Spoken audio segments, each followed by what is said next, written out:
Chapter 2. How the Lord has covered the daughter of Zion with a cloud of his anger. He cast down from heaven to the earth the beauty of Israel, and did not remember his footstool in the day of his anger. The Lord has swallowed up and has not pitied all the dwelling places of Jacob. He has thrown down in his wrath the strongholds of the daughter of Judah. He has brought them down to the ground. He has profaned the kingdom and its princes. He has cut off in fierce anger every horn of Israel. He has drawn back his right hand from before the enemy. He has blazed against Jacob like a flaming fire, devouring all around. Standing like an enemy, he has bent his bow, with his right hand like an adversary. He has slain all who were pleasing to his eye. On the tent of the daughter of Zion, he has poured out his fury like fire. The Lord was like an enemy. He has swallowed up Israel. He has swallowed up all her palaces.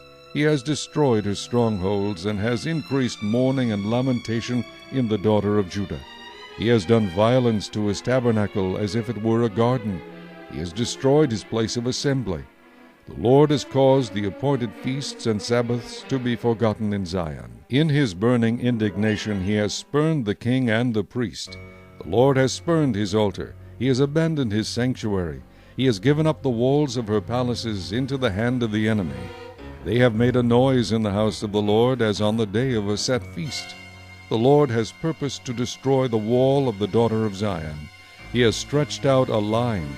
He has not withdrawn his hand from destroying. Therefore he has caused the rampart and wall to lament. They languish together. Her gates have sunk into the ground. He has destroyed and broken her bars. Her king and her princes are among the nations. The law is no more, and her prophets find no vision from the Lord. The elders of the daughter of Zion sit on the ground and keep silence. They throw dust on their heads and gird themselves with sackcloth.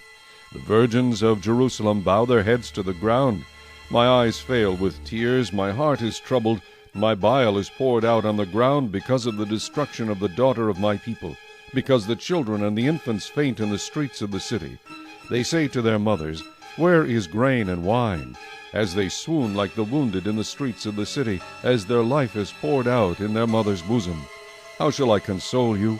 To what shall I liken you, O daughter of Jerusalem? What shall I compare with you, that I may comfort you, O virgin daughter of Zion? For your ruin is spread wide as the sea. Who can heal you? Your prophets have seen for you false and deceptive visions. They have not uncovered your iniquity to bring back your captives, but have envisioned for you false prophecies and delusions. All who pass by clap their hands at you. They hiss and shake their heads at the daughter of Jerusalem. Is this the city that is called the perfection of beauty, the joy of the whole earth? All your enemies have opened their mouth against you. They hiss and gnash their teeth. They say, "We have swallowed her up. Surely this is the day we have waited for. We have found it. We have seen it." The Lord has done what he purposed. He has fulfilled his word which he commanded in days of old. He has thrown down and has not pitied, and he has caused an enemy to rejoice over you. He has exalted the horn of your adversaries.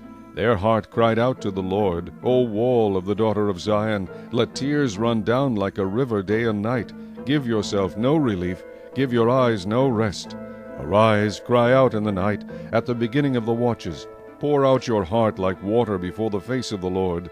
Lift your hands toward him for the life of your young children, who faint from hunger at the head of every street. See, O Lord, and consider, to whom have you done this? Should the women eat their offspring, the children they have cuddled? Should the priest and prophet be slain in the sanctuary of the Lord? Young and old lie on the ground in the streets. My virgins and my young men have fallen by the sword. You have slain them in the day of your anger. You have slaughtered and not pitied. You have invited as to a feast day the terrors that surround me. In the day of the Lord's anger there was no refugee or survivor. Those whom I have borne and brought up my enemies have destroyed.